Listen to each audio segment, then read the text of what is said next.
올리브유를 드시면서 다른 식습관도 함께 개선하시면 더 큰 효과를 볼 수 있습니다. 금연, 금주는 기본이고 충분한 수분 섭취, 규칙적인 식사, 적당한 운동도 함께 하세요. 안녕하세요. 은퇴한 보건소장 김영식입니다.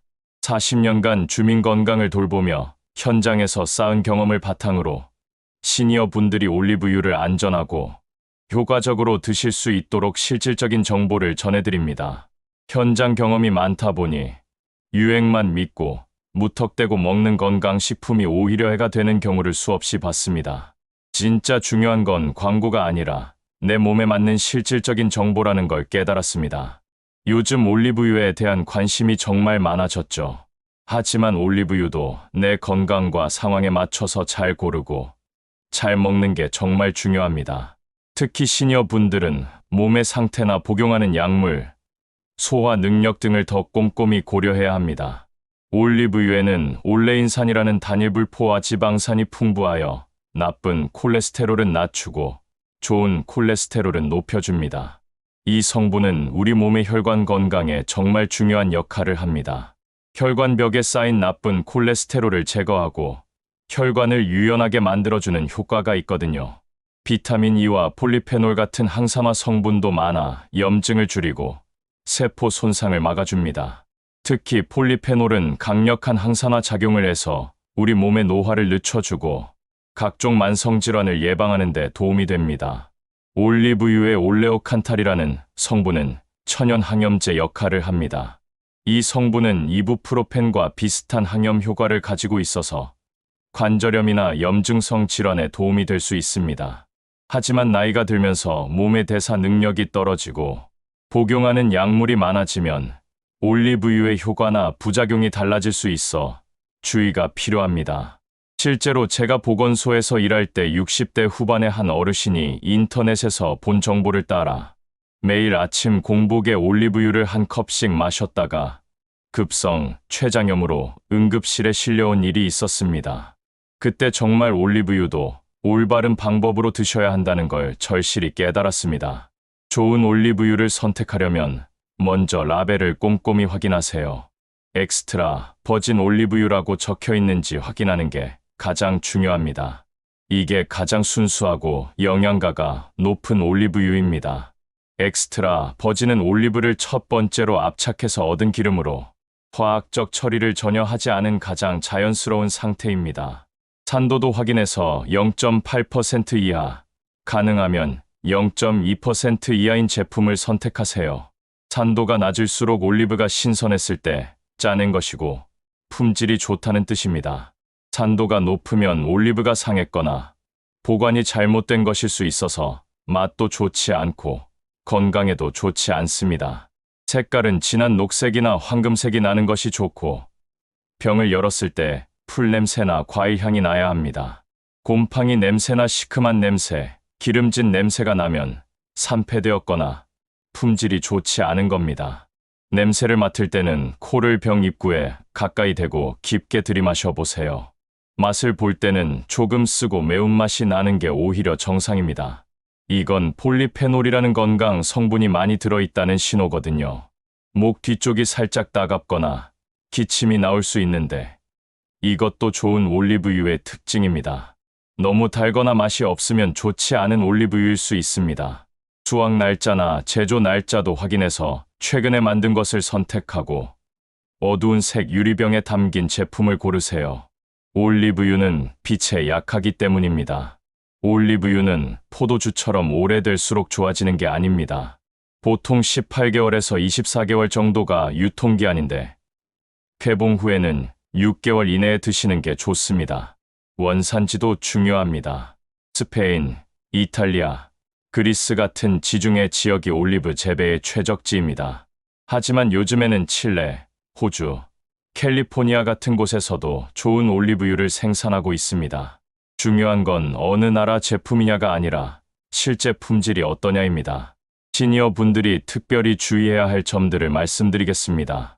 먼저 만성질환이 있으신 분들은 꼭 주치의와 상의하세요.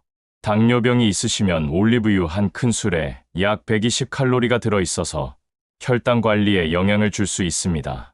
올리브유가 인슐린 감수성을 높여주는 효과가 있지만 당뇨약과 함께 사용하면 혈당이 너무 떨어질 수 있으니 주의하세요. 고혈압이 있으신 분들은 올리브유가 혈압을 낮추는 효과가 있다는 점을 알아두세요. 혈압약을 드시는 분들은 혈압이 너무 떨어질 수 있으니 혈압을 더 자주 체크하시고 의사와 상의하세요. 고지혈증이 있으신 분들은 올리브유가 나쁜 콜레스테롤은 낮추고 좋은 콜레스테롤은 높여주지만 고지혈증약을 드시는 분들은 정기적으로 혈액 검사를 받으시고 의사와 상의하세요.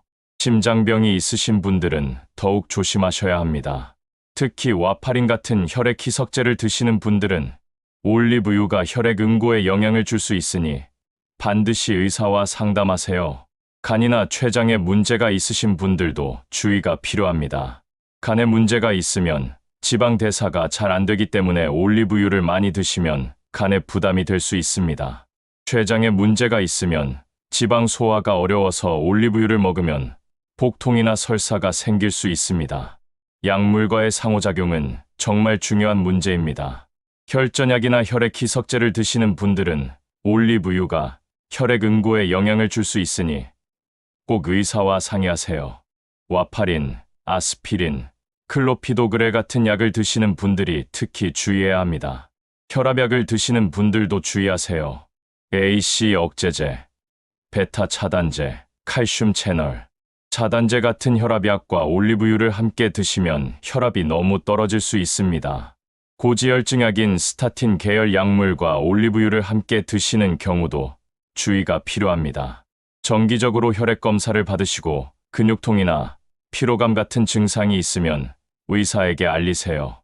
위장 기능이 약하신 분들은 올리브유 섭취 방법을 조심하셔야 합니다. 공복에 올리브유를 바로 드시면 속이 쓰리거나 더부룩할 수 있습니다. 위염이나 위궤양이 있으신 분들은 특히 주의하세요. 대신 식사와 함께 샐러드에 뿌리거나 빵에 발라서 드시는 게 좋습니다. 요거트나 두부 같은 단백질 음식과 함께 드시면 위에 부담이 덜 갑니다. 처음에는 아주 적은 양, 찻숟가락 반 정도부터 시작해서 몸이 적응하면 조금씩 늘려가세요. 과민성 대장증후군이 있으신 분들은 올리브유가 증상을 악화시킬 수 있으니 조심하세요. 지방 함량이 높은 음식이 장을 자극해서 복통이나 설사를 유발할 수 있습니다. 삼킴이 힘드신 분들은 올리브유를 그냥 숟가락으로 떠서 드시지 마세요. 기름은 점성이 있어서 기도로 들어가면 흡인성 폐렴 같은 위험한 합병증이 생길 수 있습니다. 대신 두부나 요거트 같은 부드러운 음식과 함께 드시거나 빵에 발라서 드시는 게 안전합니다. 치아나 잇몸이 약하신 분들도 주의하세요. 견과류와 함께 드시라고 권하는 경우가 많은데 견과류가 딱딱해서 씹기 어려우시면 곱게 다져서 드시거나 아몬드 버터나 땅콩 버터 같은 것과 함께 드세요. 알레르기가 있으신 분들은 올리브유 섭취 전에 알레르기 반응을 확인하세요. 처음 드실 때는 아주 적은 양, 한 방울 정도부터 시작해서 몸에 이상이 없는지 확인하세요. 두드러기, 가려움, 입술이 붓거나 혀가 붓는 증상, 호흡곤란 같은 증상이 나타나면 즉시 섭취를 중단하고 병원에 가세요. 담석증이나 담낭 질환이 있으신 분들은 올리브유를 드시기 전에 꼭 의사와 상의하세요. 올리브유는 담즙 분비를 촉진시킬 수 있는데 담석이 있으면 돌이 움직여서 심한 복통이나 담낭염을 일으킬 수 있습니다. 췌장염이 있으신 분들은 올리브유 섭취를 더욱 조심하셔야 합니다. 급성 췌장염이 있을 때는 지방 섭취를 제한해야 하고 만성 췌장염이 있으면 지방 소화 효소가 부족해서 올리브유를 제대로 소화할 수 없습니다. 적절한 섭취량에 대해 말씀드리겠습니다. 시니어 분들은 신진대사가 느려져서 젊은 사람들보다 적은 양을 드시는 게 좋습니다. 하루 2큰술, 20에 30 정도가 적당하고 이를 한 번에 드시지 마시고 하루 3번 식사에 나누어서 드세요. 남들이 좋다더라. 누구는 하루에 4숟갈 먹고 몸이 좋아졌다더라. 이런 얘기만 믿고 많이 먹는 건 위험합니다. 개인차가 있고 몸의 상태에 따라 적절한 양이 다릅니다. 다른 사람에게 좋았다고 해서 나에게도 좋은 건 아닙니다. 올리브유 한 큰술은 밥 반 공기와 비슷한 칼로리입니다. 올리브유를 드시는 만큼 다른 음식의 양을 줄이셔야 합니다. 체중 관리를 하시는 분들은 올리브유 칼로리도 고려하세요. 인터넷이나 TV에서 공복에 한 컵씩 마셔라 같은 극단적인 건강법은 절대로 따라하지 마세요. 올리브유 디톡스, 올리브유 단시 같은 방법도 피하세요. 이런 방법들은 탈수, 전해질 불균형, 영양 결핍을 일으킬 수 있습니다. 특히 시니어 분들은 이런 극단적인 방법을 시도하면 매우 위험합니다. 실제로 올리브유를 너무 많이 먹고 급성, 췌장염이나 심한 복부 통증으로 응급실에 실려온 분들도 계십니다. 올리브유 한 컵은 약 1600칼로리인데 이는 하루 필요, 칼로리의 대부분에 해당합니다. 이런 극단적인 방법은 영양 불균형을 일으키고 소화기관에 심각한 부담을 줍니다. 올리브유를 드신 후에 몸에 이상이 생기면 즉시 의료진의 도움을 받으세요. 갑자기 심한 복통이 생기거나 구토, 설사가 계속되면 병원에 가세요. 소화가 전혀 안 되거나 배가 심하게 부풀어 오르는 증상도 위험합니다. 두드러기나 가려움증이 생기면 알레르기 반응일 수 있으니 즉시 섭취를 중단하고 항히스타민제를 복용하세요. 호흡곤란이나 목이 조이는 느낌, 어지러움 같은 증상이 있으면 응급실로 가야 합니다. 가슴이 답답하거나 심장이 빨리 뛰는 증상, 혈압이 급격히 오르거나 떨어지는 증상도 주의하세요. 이런 증상들은 올리브유와 복용 중인 약물의 상호작용 때문일 수 있습니다. 평소에 멍이 잘 들거나 상처가 잘 낫지 않는 분들, 잇몸에서 자주 피가 나는 분들은 올리브유 섭취량을 조절하세요. 수술을 앞두고 계신 분들은 수술 2주 전부터 올리브유 섭취를 줄이거나 중단하는 게 좋습니다. 올리브유는 빛, 열, 공기에 노출되면 산화되어 몸에 해로운 물질이 생길 수 있습니다. 직사광선을 피하고 서늘하고 어두운 곳에 보관하세요. 냉장고에 넣으면 굳을 수 있는데 이는 자연스러운 현상입니다. 실온에 두면 다시 액체로 돌아오니까 걱정하지 마세요. 하지만 계속 냉장 보관과 실온 보관을 반복하면 품질이 떨어질 수 있으니 한 곳에 일정하게 보관하세요. 병을 연 후에는 공기와의 접촉을 최소화하기 위해 뚜껑을 꼭 닫아두세요. 6개월 이내에 드시는 게 좋고 냄새나 맛이 이상하면 버리세요. 산패된 올리브유는 몸에 해로운 자유라디칼을 생성할 수 있습니다. 용기도 중요합니다. 플라스틱 용기보다는 유리병이나 스테인리스 스틸 용기에 보관하세요. 플라스틱 용기는 올리브유 성분이 플라스틱을 녹여서 유해 물질이 나올 수 있습니다. 엑스트라 버진 올리브유는 열에 약하니까 높은 온도로 볶거나 튀기는 요리에는 적합하지 않습니다. 발연점이 180도 정도로 다른 식용유보다 낮기 때문입니다. 샐러드에 뿌리거나 빵에 발라서 드시는 게 가장 좋고 요리가 끝난 후에 살짝 뿌려서 풍미를 더하는 용도로 사용하세요. 수프나 스튜에 마지막에 한 방울 떨어뜨리면 맛이 훨씬 좋아집니다. 새로 산 올리브유가 생각보다 맛있고 맵다고 이건 잘못된 것 아닌가 하실 수 있는데 쓴맛과 매운맛은 오히려 건강한 폴리페놀 성분이 많이 들어있다는 신호입니다. 하지만 처음에는 이런 맛에 적응하기 어려우실 수 있어요. 적은 양부터 시작해서 조금씩 입맛을 들여보세요. 너무 강하게 느껴지면 다른 음식과 함께 드시거나 약간 데워서 드시면 맛이 부드러워집니다. 꿀이나 레몬즙을 한 방울 떨어뜨려서 드시는 것도 좋은 방법입니다. 하지만 맛이 너무 시거나 기름진 냄새가 난다면 산패되었을 가능성이 있으니 드시지 마세요. 올리브유가 상하면 구역질이나 복통을 일으킬 수 있습니다. 토마토와 올리브유를 함께 드시면 리코펜이라는 항산화 성분의 흡수가 더 잘 됩니다. 토마토 샐러드에 올리브유를 뿌려서 드시거나 토마토 주스에 올리브유를 한 방울 넣어서 드세요. 당근, 시금치, 브로콜리 같은 녹황색, 채소와도 잘 어울려서 베타카로틴 같은 지용성 비타민의 흡수를 도와줍니다. 하지만 채소를 너무 많이 데치거나 볶으면 영양소가 파괴되니까 살짝 데치거나 생으로 드시는 게 좋습니다. 견과류와 함께 드시면 불포화 지방산의 시너지 효과를 볼 수 있습니다. 하지만 치아가 약하신 분들은 견과류를 곱게 다져서 드시거나 견과류 버터를 이용하세요. 호두, 아몬드, 자 같은 견과류가 특히 좋습니다. 생선과도 잘 어울립니다. 연어, 고등어, 정어리 같은 등푸른 생선과 올리브유를 함께 드시면 오메가3, 지방산과 오메가9, 지방산을 균형 있게 섭취할 수 있습니다. 생선을 구운 후에 올리브유를 살짝 뿌려서 드세요. 아보카도와 올리브유도 좋은 조합입니다. 둘 다 단일불포화 지방산이 풍부해서 심혈관 건강에 도움이 됩니다. 아보카도 샐러드에 올리브유를 뿌려서 드시거나 아보카도 토스트에 올리브유를 살짝 발라서 드세요. 올리브유를 구입할 때는 신뢰할 수 있는 곳에서 사세요. 대형 마트나 백화점, 온라인 공식 쇼핑몰을 이용하시는 게 좋습니다. 너무 싼 가격에 판매하는 곳이나 출처가 불분명한 제품은 피하세요. 유기농 인증, 국제올리브위원회 인증 같은 마크가 있으면 품질을 어느 정도 보장받을 수 있습니다. 하지만 인증 마크가 없다고 해서 무조건 나쁜 제품은 아니니까 다른 요소들과 함께 종합적으로 판단하세요.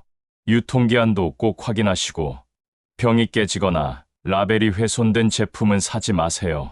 포장 상태가 좋지 않으면 내용물도 변질되었을 가능성이 있습니다. 가능하면 작은 용량부터 사서 드셔보시고 몸에 맞으면 큰 용량을 구입하세요. 500ml 정도면 혼자 드시기에 적당한 크기입니다. 가족이 함께 드신다면 1리터 정도도 괜찮습니다. 온라인으로 구매하실 때는 배송 과정에서 온도나 충격에 노출될 수 있으니 주의하세요. 여름철에는 가능하면 냉장 배송을 이용하시고 받자마자 바로 적절한 곳에 보관하세요. 올리브유 가격이 계절에 따라 달라질 수 있다는 점도 알아두세요. 올리브 수확 철인 가을에는 신선한 올리브유가 나오지만 가격이 높을 수 있고 시간이 지나면서 가격이 내려갈 수 있습니다. 올리브유를 드시면서 정기적인 건강 검진을 받으시는 것도 중요합니다. 혈액 검사를 통해 콜레스테롤 수치, 간 기능, 신장 기능 등을 확인하시고 올리브유가 몸에 미치는 영향을 점검하세요. 만성질환이 있으신 분들은 3개월에 한 번씩은 검사를 받으시고 건강하신 분들도 6개월에 한 번은 받아보세요. 올리브유를 드시기 전후의 수치를 비교해 보시면 도움이 됩니다. 혈압을 집에서 재시는 분들은 올리브유를 드시기 시작한 후 혈압 변화를 관찰하세요. 혈압이 너무 떨어지거나 불규칙해지면 의사와 상의하세요. 체중 변화도 지켜보시고 한 달에 1회 2키 이상 늘면 섭취량을 조절하거나 운동량을 늘리세요. 소화 상태도 확인하세요. 평소보다 더부룩하거나 설사, 변비 같은 증상이 계속되면 올리브유가 원인일 수 있습니다. 증상이 2주 이상 지속되면 의사와 상의하세요. 올리브유를 드시면서 다른 식습관도 함께 개선하시면 더 큰 효과를 볼 수 있습니다. 금연, 금주는 기본이고 충분한 수분 섭취, 규칙적인 식사, 적당한 운동도 함께 하세요. 다른 건강식품과 함께 드실 때도 주의하세요. 비타민 E 영양제를 드시는 분들은 올리브유와 함께 드시면 과량 섭취가 될 수 있습니다. 올리브유에도 비타민 E가 풍부하게 들어있거든요. 올리브유와 함께 운동도 하시면 더욱 좋습니다. 올리브유의 좋은 지방산이 운동 효과를 높여주고 관절 건강에도 도움이 됩니다. 하지만 올리브유를 드신 직후에는 격렬한 운동을 피하세요. 올리브유는 분명 건강에 좋은 식품입니다.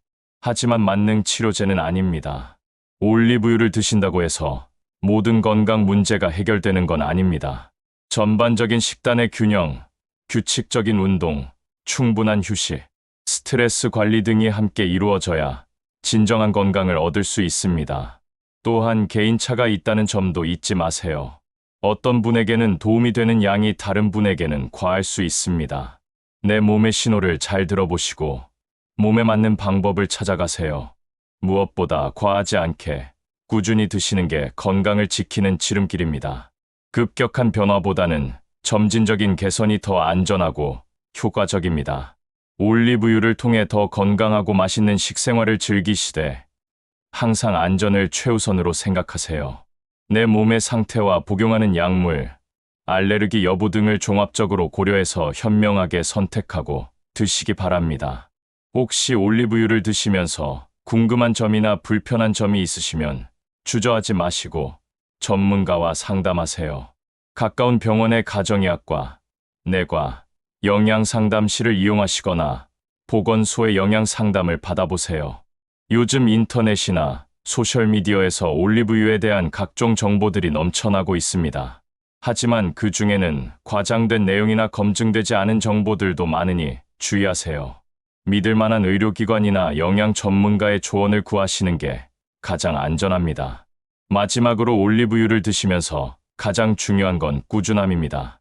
하루 이틀 많이 먹는다고 효과가 나타나는 것도 아니고 한 달 빼먹는다고 큰 문제가 생기는 것도 아닙니다. 내 몸에 맞는 적절한 양을 찾아서 꾸준히 드시는 것이 가장 중요합니다. 건강한 식습관은 하루아침에 만들어지는 게 아닙니다. 작은 변화부터 시작해서 점진적으로 개선해 나가시기 바랍니다. 올리브유도 그런 건강한 변화의 하나로 생각하시고 무리하지 마시고 천천히 시작해 보세요. 전문가의 조언을 구하는 것을 주저하지 마시고 이상 증상이 있으면 즉시 의료진의 도움을 받으세요. 이것이 내 건강을 스스로 지키는 가장 확실하고 든든한 방법입니다. 올리브유와 함께하는 건강한 식생활이 여러분의 노년을 더욱 활기차고 행복하게 만들어주기를 진심으로 바랍니다. 오늘 말씀드린 내용들을 참고하셔서 올리브유를 안전하고 현명하게 드시고 항상 건강하시기를 바랍니다. 이 글이 도움이 되셨다면 구독, 좋아요, 알림 설정 부탁드립니다.